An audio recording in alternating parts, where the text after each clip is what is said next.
DNA-RNA 복제의 메커니즘. 2. 실수가 있는 복제. RNA 복제 과정. 생명체에서 유전자 과정이 정상적으로 작동하지 않으면 단백질 합성이 제대로 이루어지지 않는다. 미국의 다트머스 대학교의 빅토르 암브로스 박사는 하등 생명체의 일종인 꼬마 선충의 발생 과정에서 이러한 사실을 발견하고 sRNA가 특정 발생 단계에서 발현돼 발생을 조절한다는 의미에서 stRNA라고 이름을 붙였다. 이들 내용을 종합한 RNA 복제 과정은 다음과 같다. DNA 복제에서 양친 분자의 두 사슬은 풀리고 각 사슬은 새로운 사슬에 대한 주형으로 행동한다. 전사에서 DNA는 RNA 합성을 위한 주형으로 작용할 수 있도록 부분적으로 풀린다. RNA 전사체가 형성됨에 따라 RNA는 떨어져 나오고 이미 전사된 DNA는 이중 나선으로 재결합된다. 이와 같은 전사는 개시, 신장, 종결이라는 분명한 차이를 가진 세 과정으로 나뉜다. 1. 전사. 유전자의 전사는 RNA 중합효소가 매우 단단히 결합하는 특수한 DNA 서열인 프로모터에서 시작한다. mRNA로 전사될 각 유전자에는 적어도 하나의 프로모터가 있다.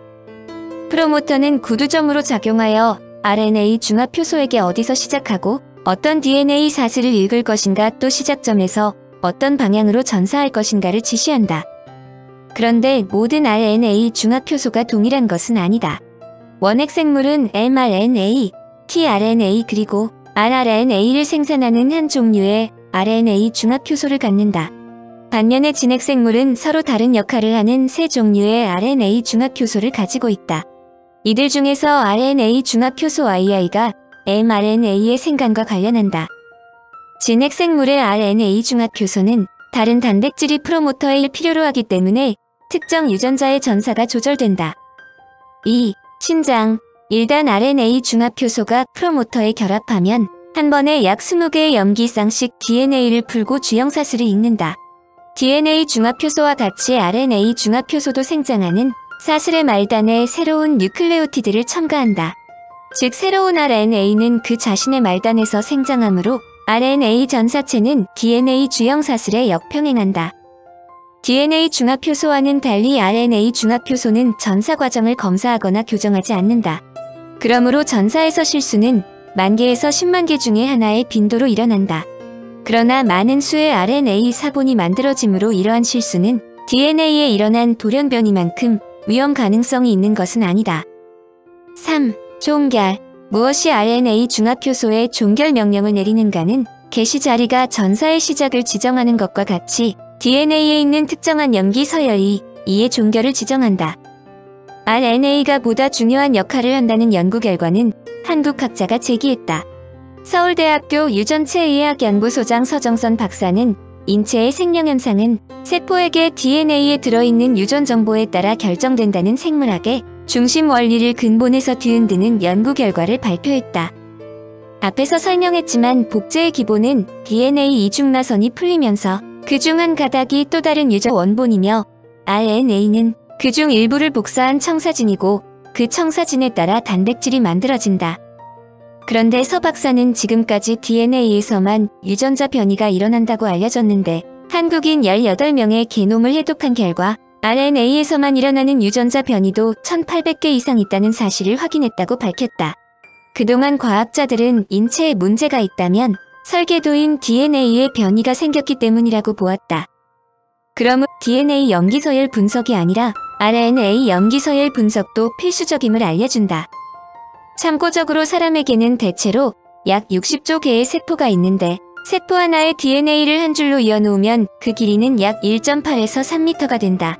이 3m 길이가 지름 50분의 1mm 정도 크기밖에 안 되는 세포 한 개 속에 모두 들어있는 것이다. 3m에 다시 60조를 곱하면 놀랍게도 180억 km의 끈이 된다. 이것은 달과 지구 사이를 무려 20만 번 가까이 왕복할 수 있는 길이이다. 이들 숫자를 모두 적는 것보다 이들 길이에 비하면 지구와 태양 간의 거리는 고작 한 발자국밖에 되지 않는다는 설명으로 이해할 수 있을 것이다. 실수가 있는 DNA 복제. 현실적으로 극히 드물지만 유전자 복제 과정 중 100만 번에서 1000만 번 중에 한 번은 실수가 있는 것으로 밝혀졌다. 그럼에도 불구하고 커다란 부작용이 없는 것은 세포에는 교정 메커니즘. DNA 중합 효소가 실수를 저지를 때 실수를 교정한다. 2. 불화합 수선 메커니즘. 실수가 저지러진 후 이를 세밀히 살펴서 어떤 염기쌍의 불화합도 교정한다. 3. 절제 수선 메커니즘. 화학적 손상 때문에 형성된 비정상적인 염기를 제거하고 그들을 기능을 가진 염기로 교체한다. DNA는 세포가 살아가는 동안에도 손상을 받을 수 있다. 어떤 세포는 DNA가 계속적으로 돌연 변이를 유발하는 고에너지 방사선, 화학물질과 무작위 일시적 화학 반응과 같은 위험 요소의 위험에 처해 있음에도 그 생물간에게 매우 중요한 역할을 한다. 절제 수선에 장애가 있을 때에는 여러 질병에 보다 쉽게 걸리기 때문이다. 극단적인 예로 피부병인 색소선 건피증이 있다. 이 질병에 걸린 사람은 보통 햇빛에 존재하는 자외선에 의해 초래된 손상을 수선하는 메커니즘을 가지고 있지 않다. 이 메커니즘이 없으면 햇빛에 노출된 사람은 피부암에 걸리기 쉽다. 그런데 이들 수선이 가능하도록 만들어주는 효소가 있어서 실수를 보완해주고 있기 때문이다. 그만큼 생명체의 신비함이 깃들어 있는 것이다. 이런 DNA의 판도라 상자를 여는데 큰 공헌을 한 사람들이 오초아와 콘버그이다. 그들은 왓슨과 크릭이 제창한 이중 나선형인 DNA 분자가 생체 내외에서 복제하는 데 관여하는 효소, 이른바 DNA 폴리머라제를 발견했다. 또한 오초아는 뉴클레오티드로부터 RNA와 유사한 분자를 합성하였고 콘버그는 DNA의 합성에 성공했다. 특히 콘버그가 추출한 효소는 실제 생물이 갖는 DNA와 같았으며 DNA 분자의 합성을 촉매할 수 있었다. 이 두 사람은 1959년도 노벨 생리의학상을 받았다.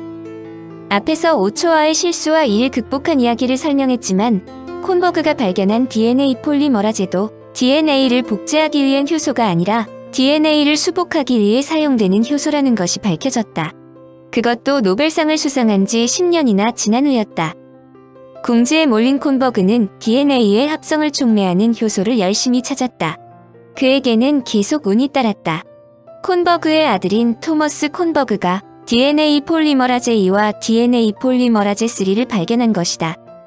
토머스는 당시 줄리어드 음악원 소속의 직업적인 첼로 연주자인데 손가락에 작은 종양이 생겨 첼로 연주를 더 이상 할 수 없게 되자 아버지를 도와 실험을 하던 중에 대발견을 한 것이다.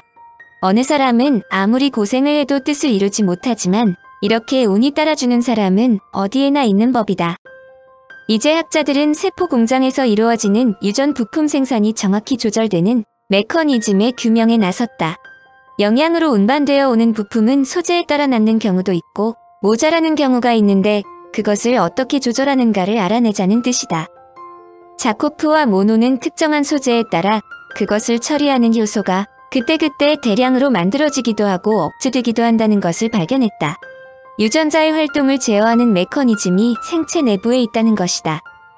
억제 물질은 세포 내에서 환경의 미묘한 차이로 변할 수 있으며 기하학적 구조에 따라 유전자를 억제 또는 방출할 수 있다는 것도 발견했다.